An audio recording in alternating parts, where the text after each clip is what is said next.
Two lectures, that is the lecture.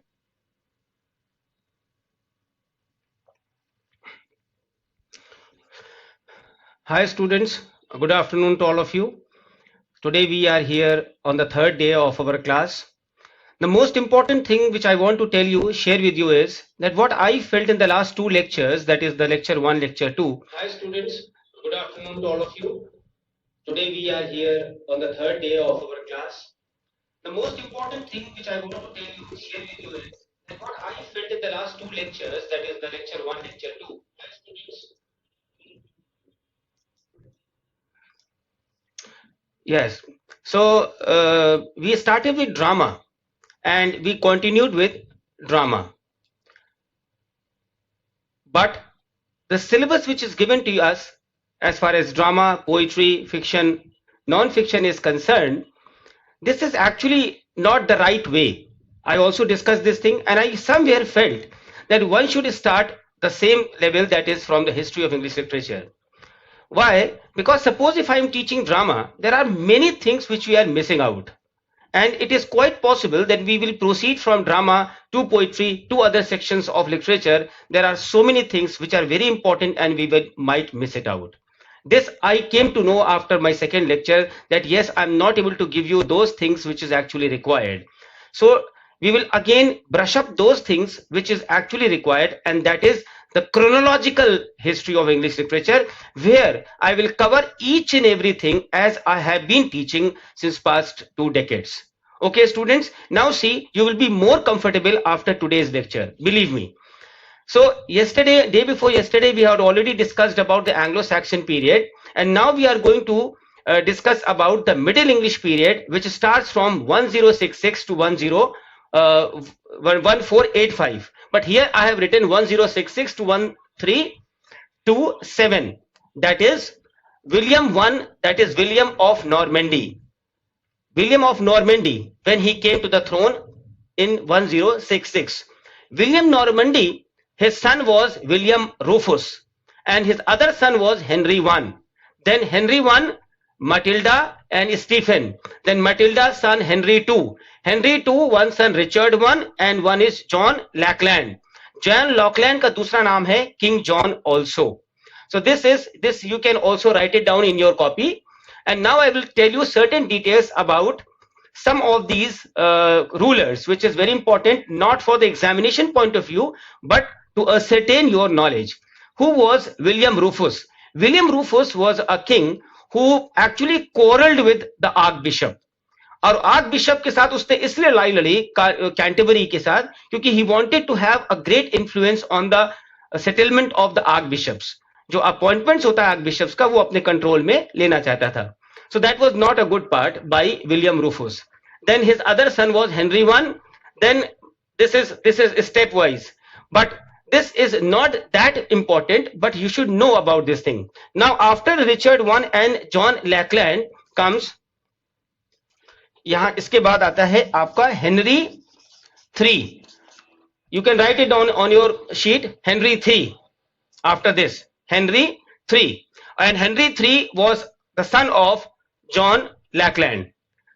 Henry III के बाद आप लिख लीजिए Edward I, then Edward II, Edward I, Edward II, and then finally comes Edward III.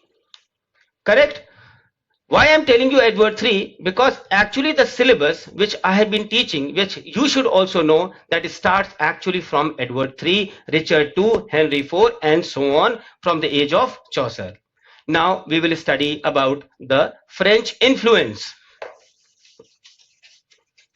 This is the part which is actually required to study from the chronological aspect of the history. Otherwise सारी चीजें इधर उधर हो रही हैं.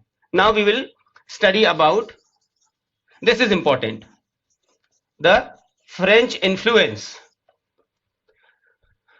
See, the world of Old English literature, you must have read, is a world of warriors and battles. And one of the most important single event in English history is no other than the Norman conquest of 1066. And these Normans, they were originally called as Northmen. They crossed the channel from, that is known as the English Channel, from France, won the Battle of Hastings, and took over the Kingdom of England. And they brought with them the French language and culture. And with this French language and intermingling with the English language, there was bilingualism. And this bilingualism is spread. And what was the dominant position? Which language dominated? Yes, French. French had the dominant position to be read and entered and written in England from the 12th century to the late 14th century. More and more French words entered into the English language, and French was finally rejected in 1415. Now you just remember, when you might be reading Chaucer, that Chaucer and the contemporaries of Chaucer, they had three periods. इन्होंने Latin में ये लिखा, English में ये लिखा, French period में ये लिखा. Why? Because that time there was the rule of the French, English and Latin periods. So that is why they were writing in this language. So finally when the French was rejected, when 1415 में Henry V आया है, when Henry V affirmed the domination of English language and came to the throne. Now in the early 13th century में there was a writer, Lamon, Laymon, Lamon. He wrote Brut, B-R-U-T, Brut. And what is Brut? This is considered to be the first national epic in England, and the source, the material of this work, that is Brut, which recounts the tales of the Dark Ages. And you must remember that I must have told you this Dark Age is 450 to 1066, that is that 600 years of age, that is the Dark Ages, 600 साल. And these two centuries between the departure of Romans at the beginning of the 5th century and the first traces of the culture of Britons, जब Britons आए हैं. And this epical poem has the story. Which epical poem? The Brut has the story up to the arrival of, कहां तक story इसकी है? Up to the arrival of Saint Augustine. And who was Saint Augustine? The first Archbishop of Canterbury. When? In 597. Telling the story of King Arthur and the Knights of the Round Table. You must have heard the name of King Arthur, and the Knights of the Round Table you will find in many of the poems and many of the works. In the Middle English period, that is the late 12th century to 1485, coming up to the Renaissance, the writers did not necessarily write in English. They tried to write in the language which was considered to be the language of church. And what was the language of church? It was Latin, the language of writing that time. And Gower, that is John Gower, who was also known as Moral Gower. Why? Because he used to teach and discipline, and he was basically a preacher who wrote in English. And his best known work is Confessio Amantis, which despite its Latin title is written in English. Title जो उसकी है कन्फेसियो mantis, यह है Latin लेकिन लिखा उसने है English में. Chaucer also wrote most of his works in English, but was very much inspired by a lot of European sources, including Latin and French. इसीलिए Chaucer has also been one of those poets who has a lot of coverage area in these three languages, Latin, French, and English. Then we have William Langland, Piers the Plowman, who also brings together the English traditions and the French romantic influences.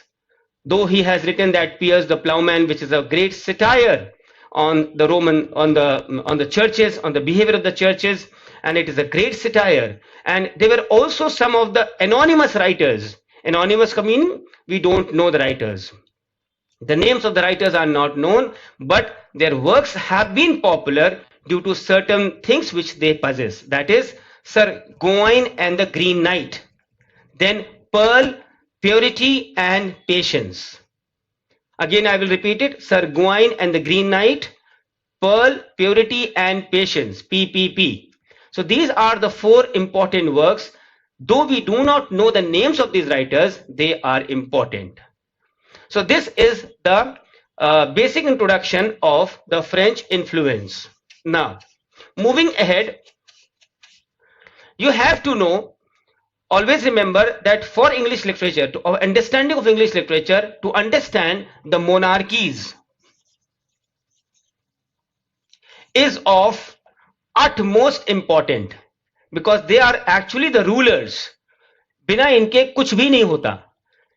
And you can even read these things, that how Edward III was a ruler who ruled England for 50 years. The Kingdom of England from 1327 to 1377. 50 साल. शायद 7 only rulers are in the entire world who ruled for such long time. And he is known for his military success. He transformed his Kingdom of England and made into the most military power, because his father Edward II had proved totally disastrous. He basically earned not name but defamed himself due to his nature, due to his whatever you can say. He could not do anything for England, and so he was committed to himself, his son Edward III. And when Edward III started ruling, he wanted money for his French wars. And who could give them money? Only the parliament could sanction. And there was no parliament. So he was the ruler who made the parliament of 1295 the model parliament in the kingship of Edward I. So this is the most important thing which Edward III did, that he gave power to the parliament, because only the parliament could sanction money. And at a very tender age of 17, when he began his political reign, he had a very successful campaign in 1333, that is in Scotland, where he declared himself the rightful heir to the French throne. जितने भी ये England के राजा होते थे, ये अपने को they thought themselves कि वो हम स्कॉटलैंड के तो राजा हो ही जाएंगे. So they themselves thought कि हम इसके उत्तराधिकारी हैं. And this was the reason which basically started, you know, that is known as 100 Years' War. So because he declared himself the rightful heir to the French throne in 1337 is starting for what is known as the 100 Years' War. And the 100 Years' War is 1338 to 1453. That is approximately 100 years. And the main cause of this 100 Years' War was the presence of English army in Gascony. Gascony is a place. These are very important things for your interviews also. So what I was saying, yes, that what was the reason behind this? The main cause was the presence of the English in Gascony, which is a French province. And who was the ruler that time in Gascony? King Philip VI of France. He wanted to drive these British people into the sea.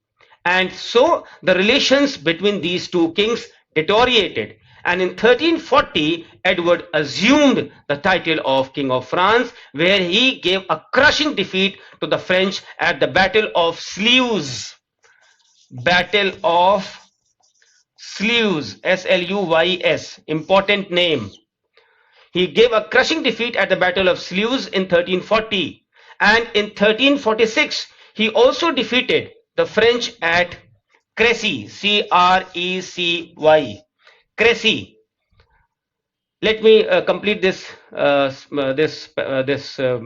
area when I will support you that why these things are important. So in 1355, Edward sent his son, Prince Edward. इसके बेटे का नाम था Prince Edward, जिसको दूसरा नाम कहते हैं black Prince. He is also known as Black Prince to France. France में उसको भेजा. And this prince, that is Edward I, defeated the French at Poitiers. Again, a important name, Poitiers. Crecy and Poitiers. यहां पे राजा ने खुद जीता, Edward III ने. यहां पे बेटे को भेजा और वहां पे बेटा भी जीत के आया. That is Poitiers. P-O-I-T-I. Poitiers. And this happened in 1356. Clear? So Edward, he captured, means Edward I, उसका जो बेटा है, he captured the French king. और French king उस समय कौन था? John II, and sent him to England. And the next French king was Charles V. He was basically a much abler man than his father. Father means John II. And he could not hold this France. But after the Edward I's, that is the Black Prince death in 1376, now because he died, the English could not hold France in their hand, and France went away. So in Edward later years, that is Edward III, जब बूढ़ा हो गया, बेटा, he died before his father only. So it was a matter of great shock for his father also, and that is why he was very unhappy, he was very sad, and during his old age, it was marked by international failures and domestic strife, not because of his inactivity and also bad health. He was also referred to as Edward of Windsor. This is a important thing to note. Edward of Windsor. Sometimes it is asked that who is the king who is known as the Edward of Windsor. So it is nobody but Edward III. He had two sons, the Edward, जिसको मैंने अभी बताया, Black Prince, who died, and the second son was John of Gaunt.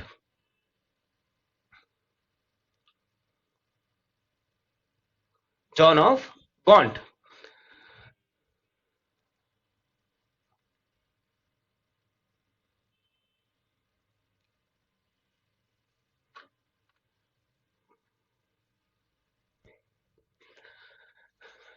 Jatin, are you here?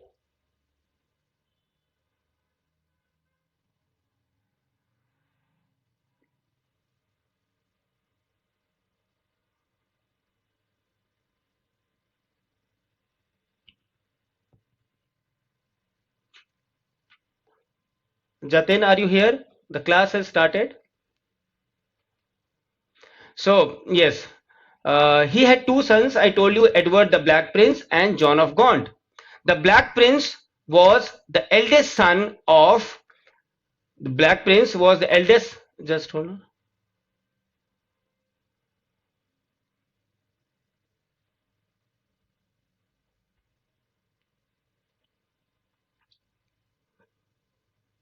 Jatin,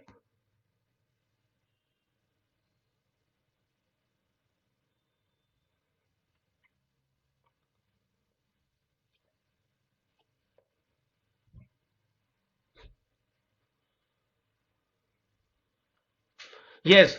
So Edward III, who predeceased his father and never became a king.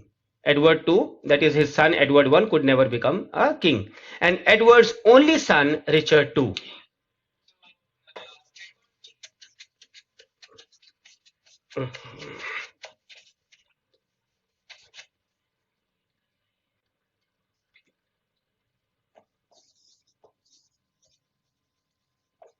Next came Edward III, and then came Richard II,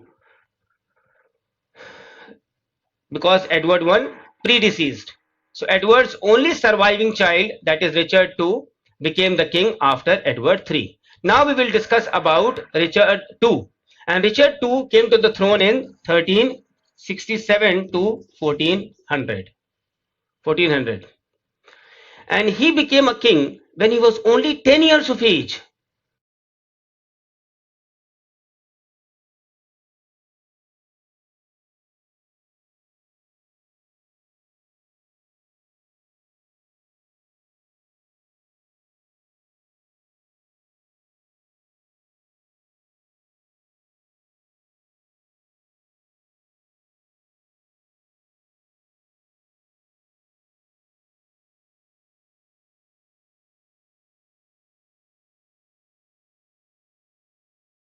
And the Black Prince, basically because the son of Edward the Black Prince, he was born during the age of his grandfather Edward III.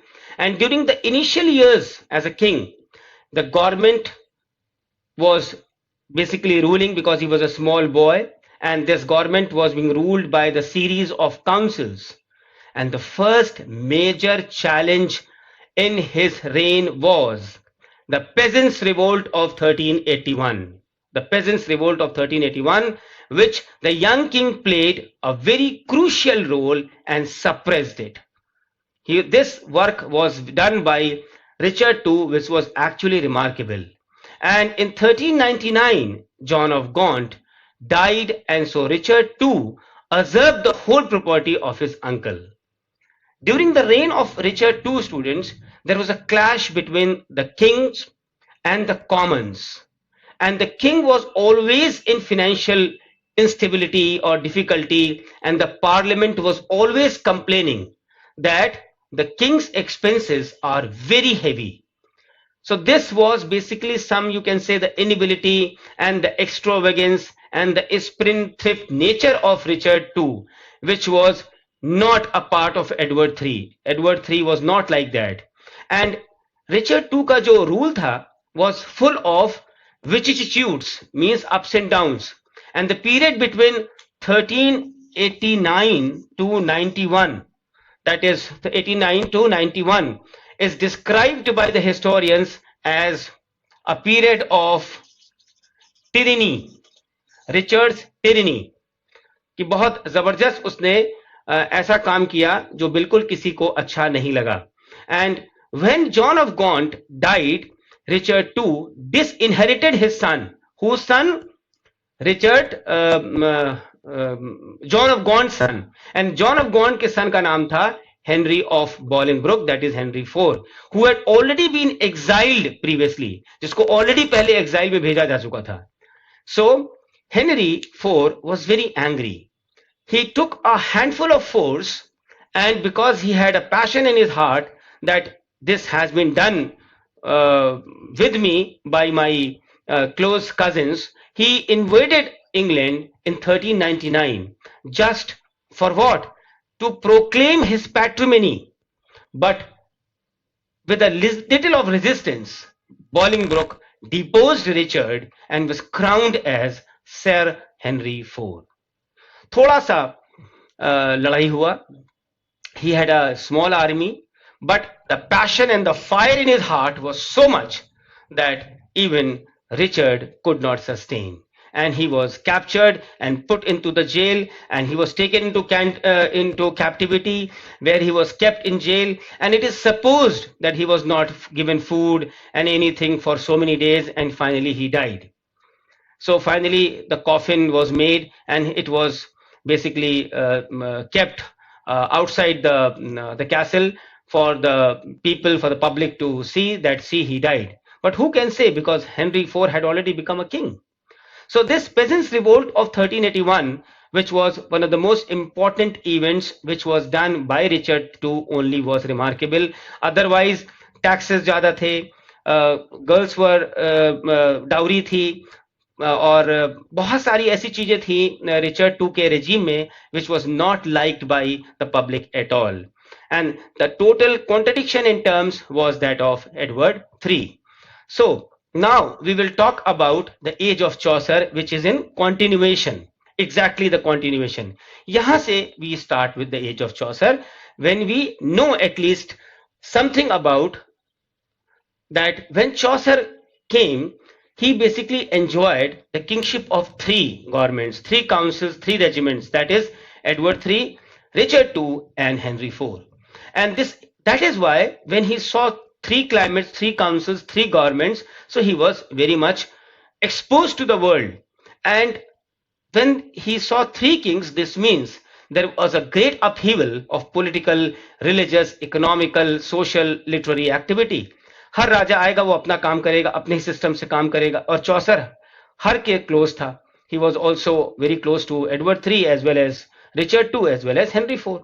So that was the age of Chaucer, which was had a great political and literary activity का जो उसमें आपको मिलता है कि why 14th century is such a century which is so transparent in the works of Chaucer. Why? Because Chaucer was a person who was so much exposed to the world that he could write so much. He was born in the reign of Edward III, gone through the age of Richard II, and died after the year Henry V ascended the throne. I remember once a question was asked that option था उसमें, चार option में, कि चौसर के parents क्या करते थे या उसके फादर क्या करते थे. सो चौसर के जो फादर थे और जो ग्रैंडफादर थे, they were basically wine merchants. But Chaucer became a king's man, a professional royal servant, and he used to hold a series of posts. And because of his, you can say, hold over the kings and his good work, he was traveling far and wide on king's business. And he also lived in London. He survived the Black Death, that is 1348. He saw the peasants revolt in front of him.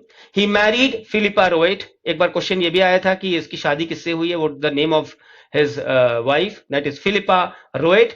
And so in short we can say that Chaucer's life covers a period of glaring social contrast and rapid political changes. Now we will discuss about the historical background that Edward's का जो reign था, that is Edward III, that is supposed to be the best as well as the development of English chivalry is concerned, and which you can see directly in the character of Chaucer's own character, that is the Knight's Tale.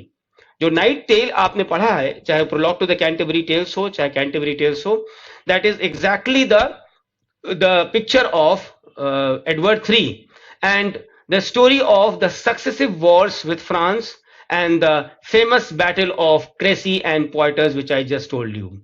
And this 100 years war with France, that is 1348 to 1453, that basically helped all of them to strengthen the feeling of nationalism, the feeling of patriotism, and the king and the nobility, they led a very gay life, and trade expanded, wealth increased, but the masses were suffering with misery. Pestilence after pestilence was coming, the Black Death, and Black Death के आने से 1/3 of the population was swept away. The French wars आपने देखा, heavy taxation देखा, tyrannous laws देखा Richard II का, had a wide spread social unrest. इतनी चीजों की वजह से निश्चित रूप से social unrest बढ़ जाएगा, as well as the gradual awakening of the laboring classes. हम कब तक किसी को दबाएंगे, कब तक किसी को परेशान करेंगे. एक समय वो भी आ गया कि लेबर क्लास ने भी अपने को जागृत किया. And due to these lot of political troubles under Richard II rule, जो पब्लिक थी, जो प्रजा थी, they were very unhappy, and thereby they increased the importance of middle class. And who became the representative? कोई तो आता है ना किसी की मसीहा बन के मदद करने के लिए, तो यहां पे मसीहा बन के कौन आएगा? मसीहा बन के कौन आएगा? मसीहा बन के आएगा आपका पार्लियामेंट, द टेम्पर ऑफ, तो हाँ, तो parliament came to help the middle classes. The temper of England of Chaucer's closing years was very different from that of England जिसमें वो पैदा हुआ था. Much of the glamour was gone from then, and men now were knowing much about the difficult realities, about the vicissitudes of life, about the things which they were feeling and they were facing. So these were the outstanding features of the 14th century, of the Middle Ages, of the Chaucer's life, of the pilgrimages. One of the feature was that the people in this age used to go for pilgrimages, and people from all areas, they used to flock together, go to the shrines. And why? To expiate their sins and to satisfy their love for traveling. हम travel भी इसीलिए करते हैं कि चलो अपने पाप भी धो लेंगे और घूम भी आएंगे. The same thing was there also. Peasants, जो women थी, they were doomed to live a life of unhappiness, drudgery, and who were enjoying? The upper class strata was enjoying, and there was, you can say, alternative to marriage was only to become a nun. Child marriage was very common in the high society, and Richard II की जो second wife थी, she was 7 years old, daughter of the king of France. जब राजा ही child marriage कर रहा है तो आप समझ सकते हैं, dowry was in practice and girls were sometimes sold. So this was the totality in short. Social unrest and a beginning of new religious movement were the two chief features or forces which you can see in the later 14th century. In the later 14th century, it was thus, we can say, essentially a age of transition. Transition का मतलब समझते हैं? Transition का मतलब होता है कि जब हम किसी एक फेज से आगे बढ़ जाते हैं, and unrest and complete background of the older values, पुरानी जितनी भी वैल्यूज हैं वो सब खत्म करके. So we can say that Chaucer's age was age of transition and unrest and complete breakdown of the older values. Now we will come to the examination aspect now, that Chaucer, who was one of the most famous writers of this age, he wrote one of his most famous work, the Canterbury Tales, and to get a general idea of the tales, he is very much indebted to Boccaccio. That is, he was a great writer, a poet, but his House of Fame, a poem which is written in octosyllabic couplets, is written in a dream allegory type, and it is considered to be the Chaucer's best narrative work. And Chaucer had basically God gifted seeing eye. Seeing मतलब उसके पास वो आंखें थी जो normal इंसान के पास नहीं होती, और वो देख लेता था. He had that memory, he had that judgment to select, and he had the capacity to write. And how? Because of his pen, the power of brilliance, the description, and his humor is actually delightful. And Chaucer is regarded to be one of the three great humorists of the world. Who are these three great humorists? One is Chaucer, other is Fielding, and the third is Shakespeare. And the only chief rival in poetry, though much below, was John Gower. And the three works of John Gower are Speculum Meditantis, which is written in French, Vox Clementis, which is written in Latin, and the third is Confessio Amantis, जिसका दूसरा नाम भी है The Lover's Confession in English, which is written in approximately 33,000 octosyllabic lines. Students, you are all here? Any questions? I am sure you must be getting all my points very clear. I want some messages from your side. Jatin, Saman, Neha.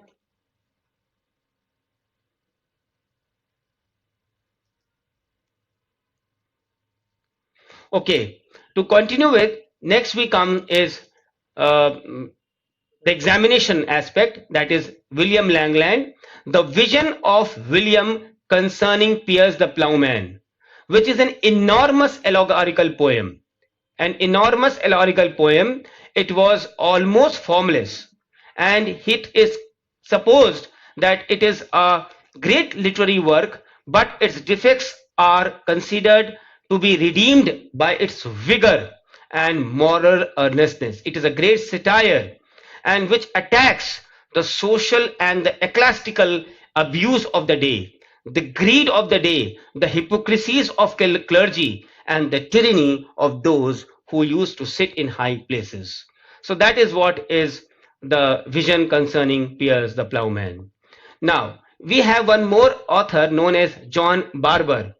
John Barber, he is again another 14th century poet who is a Scottish poet also. But you have also to know certain things about the prose of Chaucer's age. As far as prose of Chaucer's age is concerned, we have only few writings. That is the translation of Boethius and the treatise on the astrolabe.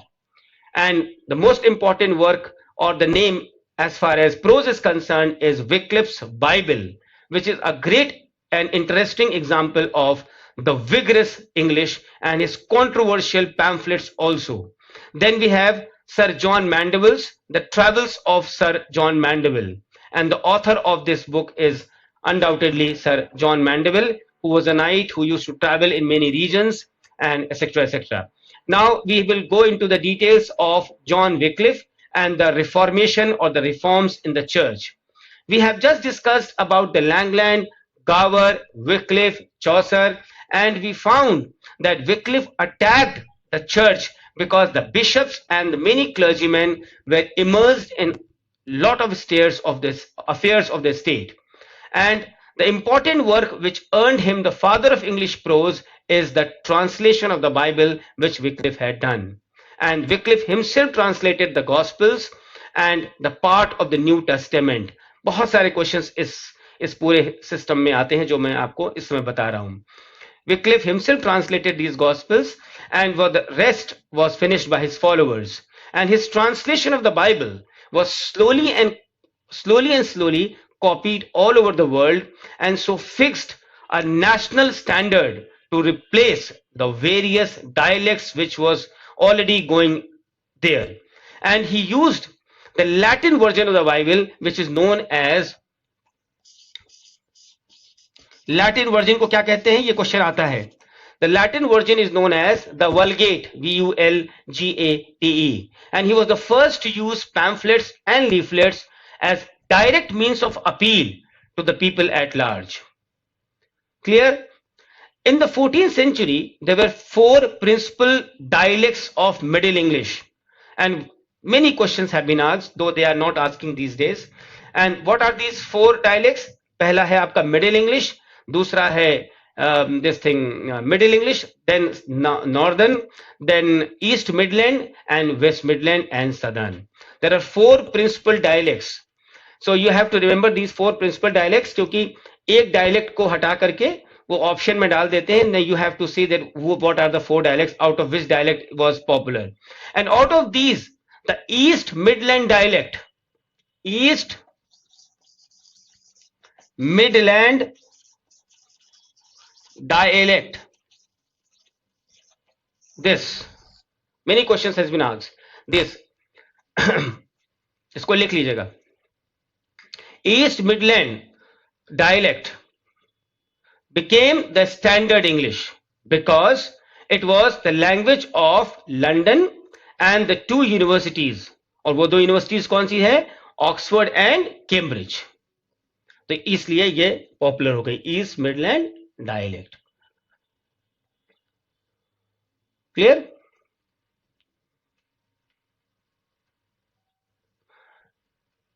Okay, Jatin, I think you are a bit late, but I started exactly at 3:45. Fine. Welcome here, Jatin. So the oldest drama in English was a mystery. That is a religious story. Now, the first known mystery play is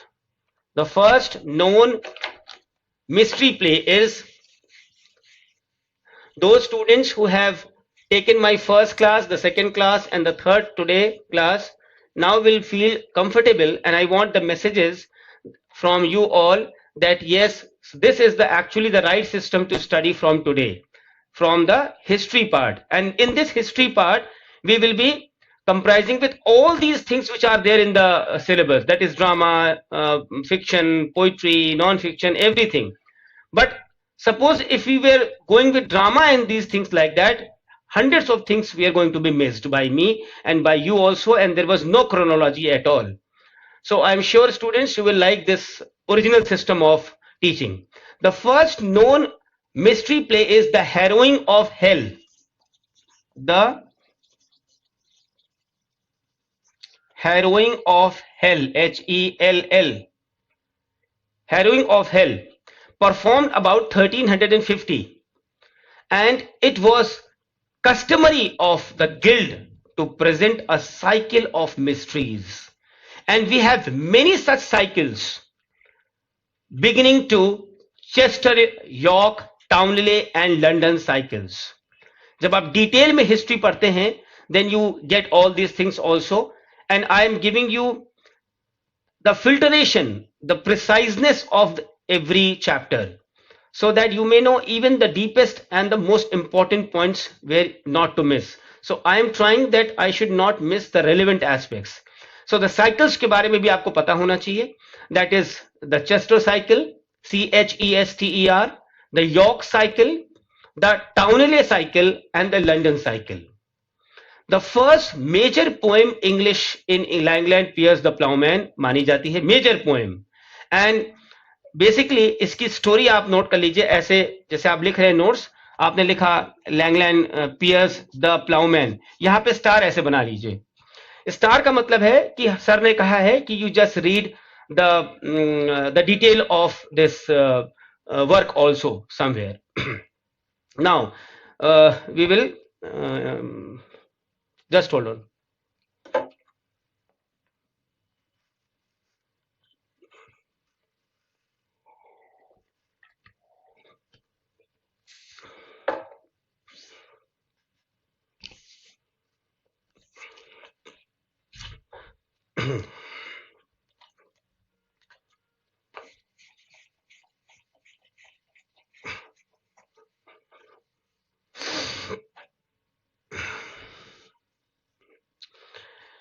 Now, it is for the Canterbury Tales that Chaucer's name is best remembered.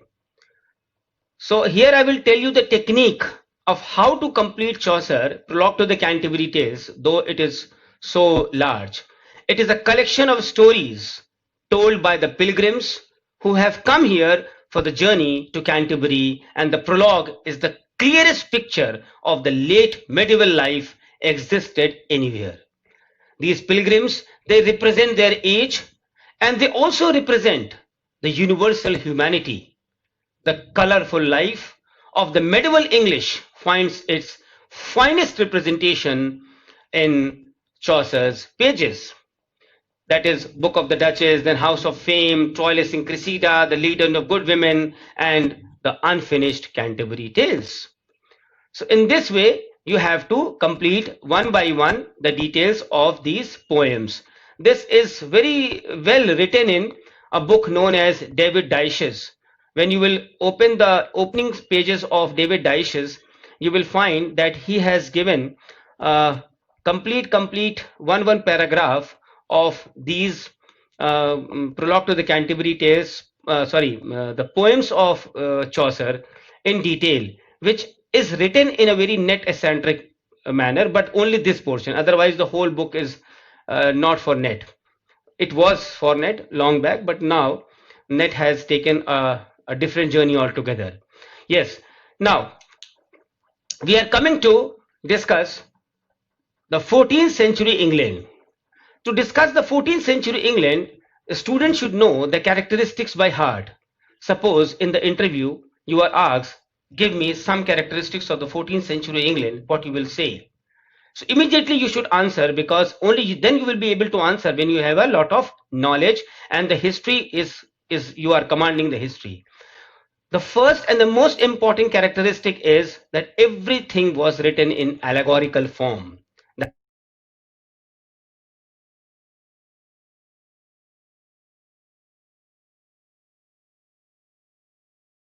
That is, you can say, love for allegory, which dominated the poetry of the age.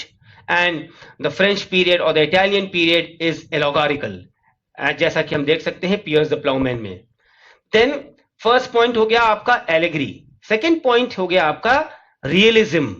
Realism का मतलब है कि हमारी जो as है, जो poetry है, that is actually representing the social, the political, the religious and economic life of the age, wherein Langland is totally exposing the corruption of the church in fierce tone. The Canterbury Tales actually is painting almost all classes of people, but is excluding, who will tell me, students, who will explain me that Canterbury Tales में चौसर ने किसको exclude किया है?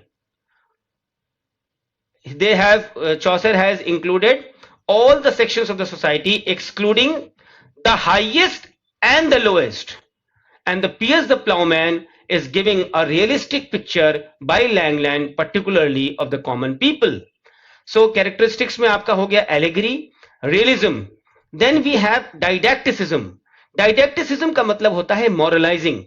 The tone is moralizing. The tone of didacticism is there, which you find in those 4 poems which I told you that the poets are anonymous: Pearl, Purity, Patience, and even Confessio Amantis. Then we have the spirit of morality.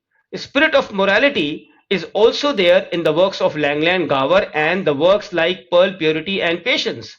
And why? Because these works are inspired from nowhere but Bible. तो Bible से आया है तो निश्चित रूप से morality तो होनी ही है. One thing important, satire. Satire was also colored in the books, in the poems of these writers, and it was biting in England, biting by Langland, and very mild and gentle by Chaucer. ऐसा नहीं था कि चौसर में satire नहीं था, satire था, but it was very mild and gentle because Chaucer was a person, was a poet who did not wish to hurt anybody's sentiments. He was not also a moral teacher or a preacher, but he himself has written somewhere that he is just a moral entertainer. He wishes to entertain his readers by his poetry. And this age is also an age of beautiful storytelling, which you will find as a love story in Confessio Amantis, and you also find a story in Canterbury Tales. Then we have characterization as humor, and if we talk about humor, humor is pervasive, is all pervasive in the poetry of Chaucer. We cannot judge, we cannot even take a forceps and say that Chaucer की poem में यहाँ पे humour है और यहाँ पे नहीं है, because in Chaucer's poem it is basically a garden of humor. You just travel it, you will find humor, and you will come across total gentle showers of humor in his poetry. So that was the blessing of Chaucer's humor, for which he is known worldwide. और 3 नाम केवल हैं world में जो humour के लिए जाने जाते हैं: Fielding, Shakespeare, and Chaucer. So it is a great tribute, a great thing to be considered as Chaucer's humor. और MA इंग्लिश में या BA इंग्लिश में, MA इंग्लिश में खास तौर से ये क्वेश्चन हमेशा आता है, discuss Chaucer's humor with the poem you have read. Now we talk about the last point, that is known as versification. वर्सिफिकेशन का मतलब होता है कि पोएम्स को किस तरह से ड्राफ्ट किया है, कैसे लिखा है. तो आपने देखा होगा कि लैंगलैंड में किस प्रकार का प्रेडोमिनेंस था, किस प्रकार का वर्सिफिकेशन था. स्टूडेंट कोई बताएगा हमें जो मैसेज पे कि लैंगलैंड किस प्रकार की पोएम लिखता था? That is known as versification. So I will understand that you know what is versification. In which system is Piers the Ploughman written? Anybody can tell me through message?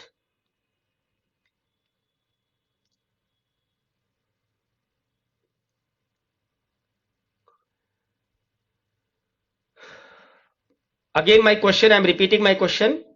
In Langland, what is the versification style? किस तरीके से वो लिखी गई है?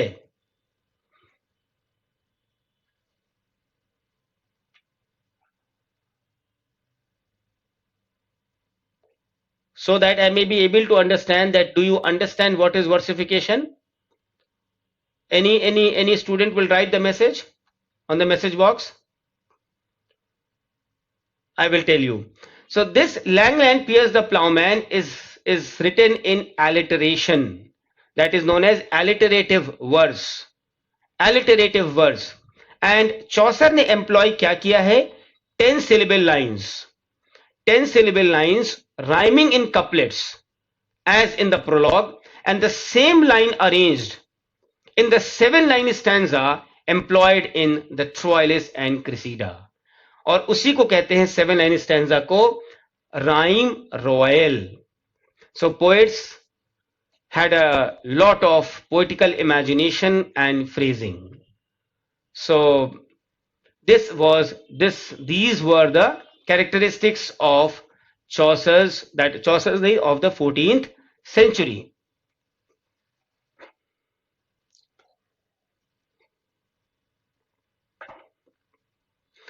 Now, the 14th century में जो poetry थी उसमें बहुत सारे फॉर्म्स प्रोमिनेंस में आए थे. So what are these forms? We will not take much of the time in this because it is very simple, but you have to remember it chronologically. The first form which came into prominence was the lyric. The second was the ballad. The third was the allegory. Fourth was the description and the narration. And the last was the metrical romance. The metrical romance. And now we next come to Chaucer. Chaucer, basically, I just told you that in detail. Again, I will tell you certain lines about Chaucer. That Chaucer ने ये rhyme royal जो बनाया था, A B A B B C C, A B B C B C C, 1 2 3 4 5 6 7, A B B A B, sorry,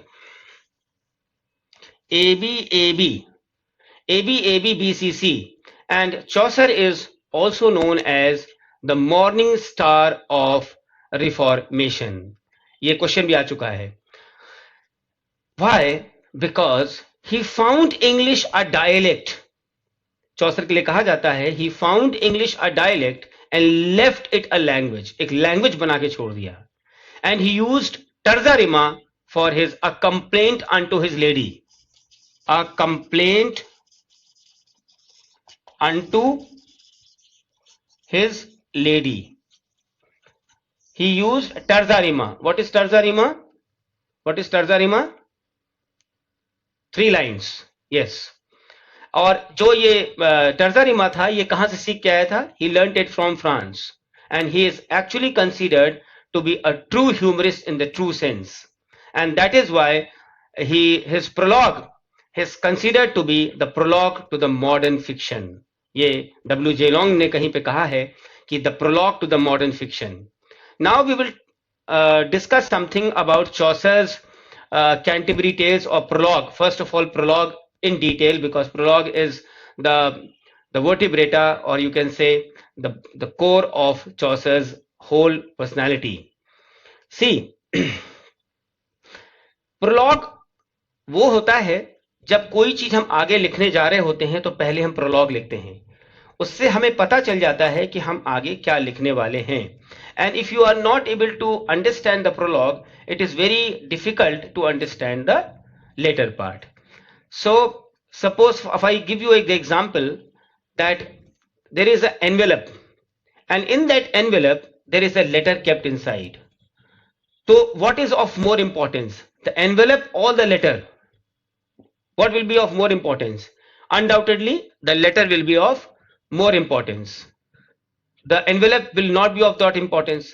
So if we compare and contrast the inside of the letter, so what we will find, that the inside is always the cream of the correspondence, but here in contradiction in terms, the prologue, which is like an envelope, is almost better than the tales which it has introduced. I'm sure you must have understood my example. जो मैं समझाने की कोशिश कर रहा हूं आपको कि जहां पे लेटर इंपॉर्टेंट होता है अंदर की चीज, यहां पे इसका जस्ट अपोजिट है कि जो एनवेलप है that is the prologue, it is much better than the tales which is going to be introduced by Chaucer. And at the same time, it is undoubtedly means ये prologue है, this is more difficult to read than these tales. Why? It is not because कि इसमें thought जो है वो obscure है. Thought of Chaucer is not obscure, but when he is describing the details, the dresses, the accoutrements, and the Middle English, Chaucer has used a large number of words which have already become obsolete. And that is why for any reader it becomes difficult to understand. But it is of quite importance that when he has started writing line, you can say 1 to 42 lines, there are narrative portions, मतलब जो उसका narrative portion है वो शुरुआत में है, and then in the last. तो in the initial stage and in the last stage there are far fewer difficulties and obscurities compared to the descriptive portion. जब इसका description आता है तो उसमें ज्यादा difficulty आ सकती है. But the last 40 lines of the prologue can even be read by any beginner. And believe me, anybody who has done the mastery over the prologue may actually understand, या may actually feel that he has got a lock and key. And what is this lock and key? कि अगर हमने prologue की mastery कर ली, if I have understood the prologue too well, if I have mastered it, I have enjoyed it, then it is automatically like this, that I have got a key in my hand and I have opened that window through which I am going to see a beautiful garden of the purest political pleasure. And till then, if you are not enjoyed this prologue, if you have not mastered this prologue, this means that purity, that garden, that fulfillment is totally closed for you, and you will not be able to understand the tales as well. So Chaucer, who had selected the pilgrimage as the background of his tales, this is basically, you must have read, or if not read, then listen to it, that maybe it is favored, or it goes with the background of Boccaccio, who has written Decameron, जिसमें कि Boccaccio ने जो Decameron लिखा है उसमें उसने state किया है about the 7 ladies and 3 gentlemen who fly from the great plague of Florence which happened in 1348. And where they went to a fair garden where they are telling each other stories for many days, that is for 10 days. And these stories which they are telling to pass their time, this is known as literature of escape. And Boccaccio's pictures, जो Boccaccio की picture है जो उसकी poetry में लिखा है, उसको चौसर ने कहा है कि it is something like old fashioned magic lantern, जो पहले जमाने में लैंटर्न्स आया करते थे जिसमें ऑयल डाला जाता था और तब वो जलता था. तो his poetry is like the old fashioned magic lantern. And चौसर की क्या है? चौसर की जो पोइट्री है, it resembles जैसे कि हम सिनेमा देखते हैं अपने पिक्चर हॉल्स में. So that is the vast difference between an old magic lantern and the poetry written by Chaucer, which is considered to be a cinema at its best. So Chaucer is of the opinion that men are very happy when they are away from home. Why? Because then they are likely to be happy because they will meet people whom they are not knowing. They are not having prejudices against each other. They are not relatives. They are not knowing each other.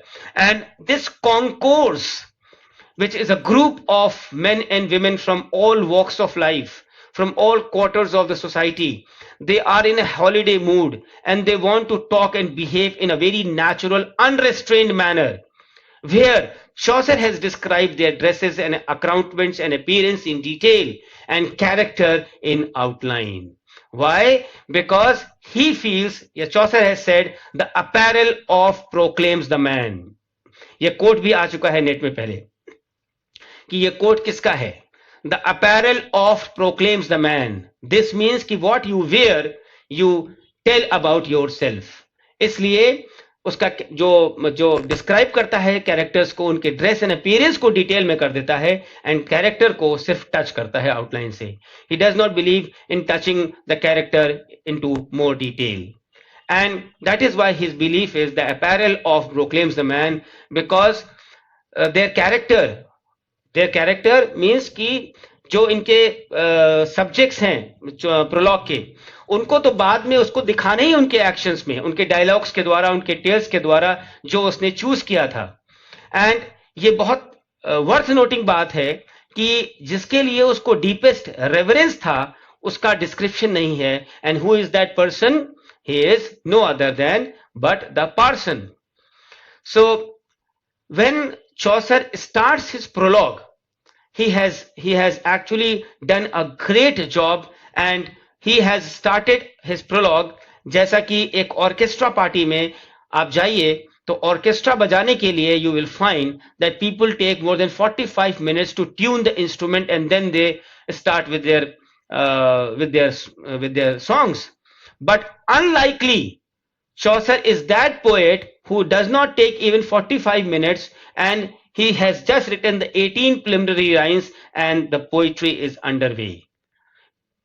Means I'm trying to explain that how masterman he was, that in the first 18 lines he has described everything and the poetry is underway. He is not like the orchestra party people tuning the instrument, because this poetry is of approximately 1000 lines and he could have taken 100 lines to tune something and then coming to the project. No, in the 18th line only he started the project. Now, the other aspect of this is I take all the aspects which you should know. That is, from all the parts I am trying to convey most of the things of Chaucer. ऐसा माना जाता है कि चौसर ने कभी पहले visit किया होगा, but there is no proof of this. Why? Because when he is describing his poetry, it feels that he is so precise that nobody can write in so precision unless and until he has not visited the Canterbury shrine of Thomas à Becket personally. But the honest answer from us is that we do not know that whether he went to Canterbury or he did not. And actually the prologue, you must be knowing that it is considered to be one of the most elaborate and the most effective dramatic personae in the entire world of literature, matlab gems of literature. And each of his characters is portrayed exactly in the way they lived, they felt, and through his pen, means the writing of his pen, Chaucer has actually immortalized all the characters for the entire life. So finally I can say that the prologue undoubtedly takes its place among the few perfect pieces of writing in our literature. So students, now I want some messages from your side, that are you able to get my lecture well to the line? Could you understand in such simplicity and targeted and chronological wise? I want some messages from your side. Saman Nakvi, Jayashri, Jatin, Kusum, and others.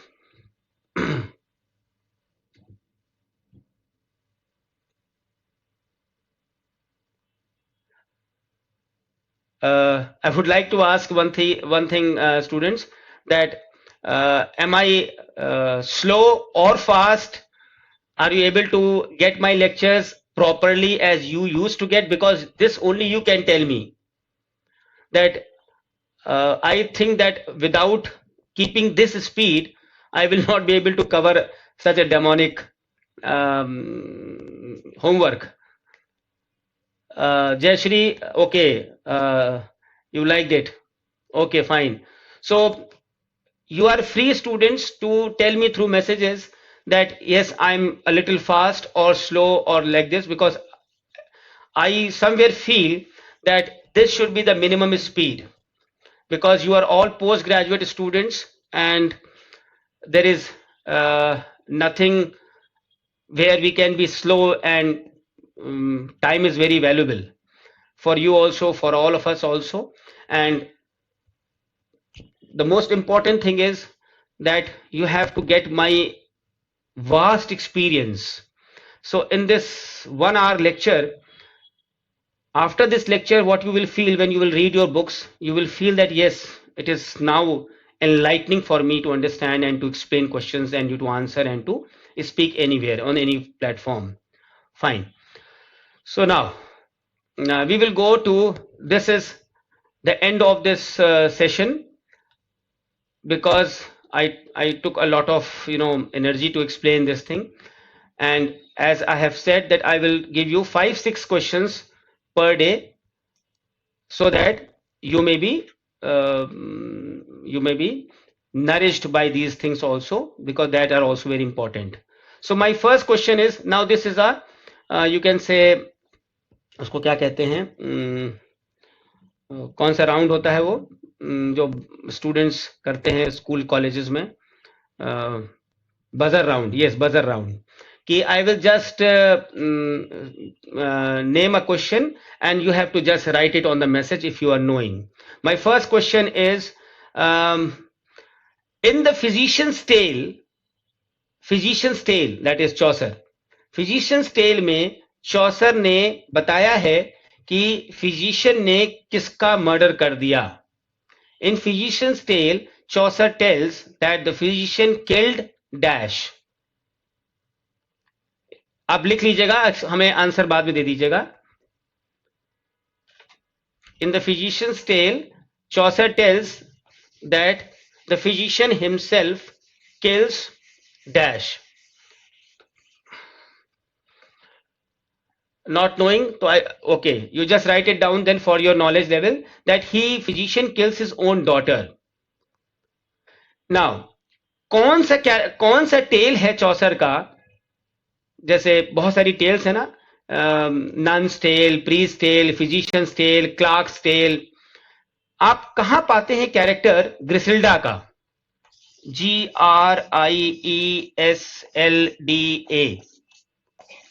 ग्रिसिल्डा. Where do you find the character Griselda? In which of the tale by Chaucer? This is my second question. My third question is, okay, nobody is able to. Okay, I'll give you the answer. The answer is Clark's Tale. Clark's Tale where you will find the character Griselda. Now, बहुत simple सा question है, I think you must be knowing. Chaucer कौन सी poetry में, कौन से work में celebrate करता है the betrothal of Richard two and Anne of Bohemia?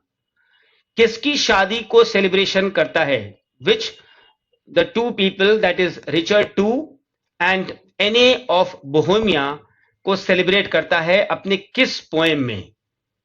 Suppose करिए यही क्वेश्चन हमने बना दिया. There are 4 options and 4 options are of 4 poems by Chaucer.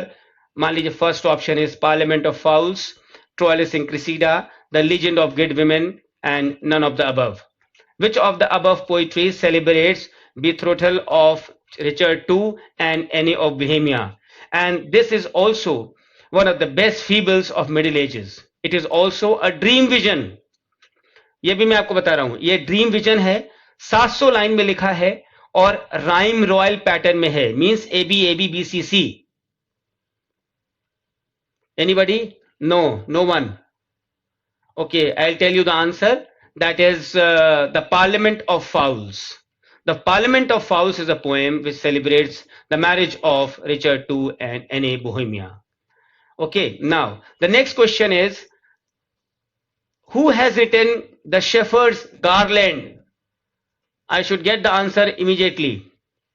Who has written the Shepherd's Garland?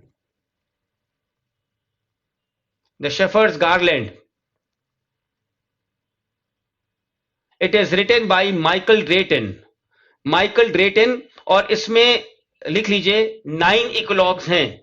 There are 9 eclogues by Michael Drayton, जिसमें उसने celebrate किया है his own sorrows under the poetic name of Rowland.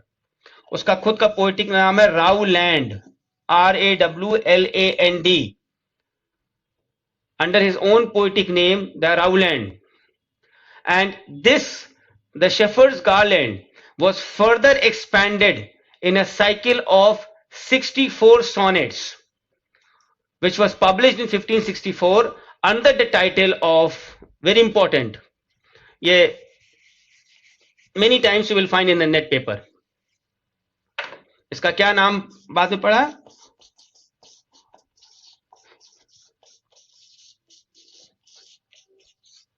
Ideas Mirror. Ideas Mirror. So this Shepherd's Garland was further expanded in the cycle of 64 sonnets published in 1564 under the title of Ideas Mirror. Last question. Ralph Royster Doyster is modeled on Plautus,